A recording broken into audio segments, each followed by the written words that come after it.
परमपिता परमात्मा की पवित्र आत्माओं, आप सभी को मेरा हार्दिक अभिनंदन है।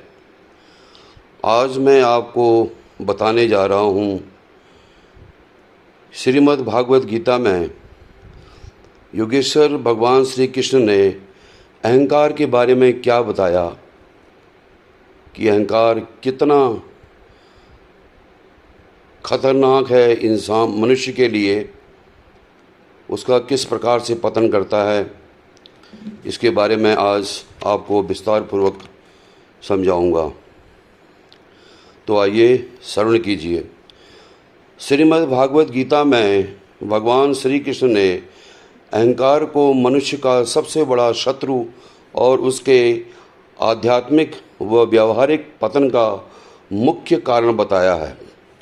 गीता के अनुसार अहंकार केवल घमंड नहीं बल्कि अपनी आत्मा को भूलकर स्वयं को शरीर, मन और कर्मों का कर्ता मान लेता है।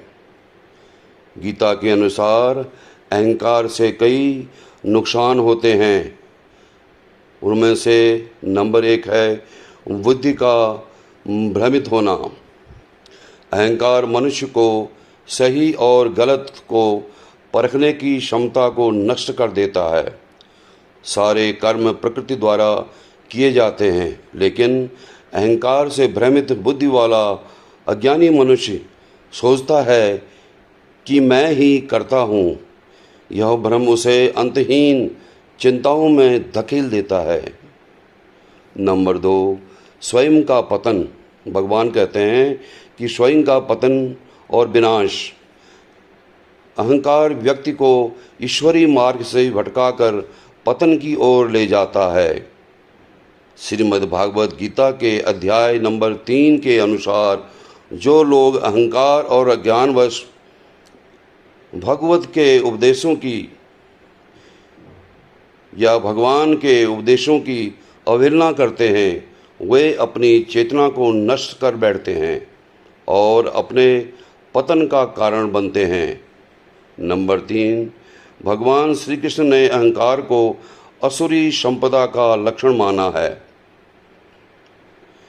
आगे आइए देखिए भगवान क्या कहते हैं। योगेश्वर श्री कृष्ण भगवान कहते हैं, अहंकार के कारण मनुष्य के भीतर दंभ, घमंड, आध्यात्मिक क्रोध और वाणी में कठोरता आ जाती है। उसकी वाणी में कठोरता आ जाती है जो उसे समाज और परिवार से दूर कर देती है। नंबर 4, मानसिक शांति का अंत। भगवान कहते हैं जिस इंसान के अंदर अहंकार है उसकी मानसिक शांति का अंत हो जाता है। श्रीमद् भागवत गीता के अध्याय 2 में योगेश्वर भगवान श्री कृष्ण ने कहा है, जो मनुष्य सभी कामनाओं को त्याग कर ममता रहित और अहंकार रहित होकर जीता है, वही परम शांति को प्राप्त होता है।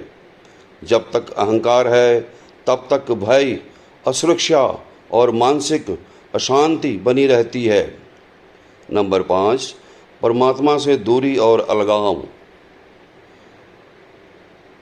योगेश्वर भगवान श्री कृष्ण कहते हैं, अहंकार मनुष्य के अंदर मैं और मेरा की झूठी दीवार खड़ी कर देता है। यह झूठी पहचान मनुष्य को संसार के अन्य जीवों और परमात्मा से अलग कर देती है। इसके रहते मनुष्य कभी भी योग या मोक्ष की स्थिति को प्राप्त नहीं हो सकता। श्रीमद् भागवत गीता के अनुसार अहंकार मनुष्य का झूठा निश्चय होता है जो उसे सत्य देखने नहीं देता। जय श्री योगेश्वर कृष्ण महाराज की, परमपिता परमात्मा की पवित्र आत्माओं, आपको मेरा सादर नमस्कार। आज इतना ही शेष, फिर कभी आपको बताया जाएगा अन्य विषय के बारे में। आप सभी का सुनने के लिए बहुत बहुत धन्यवाद।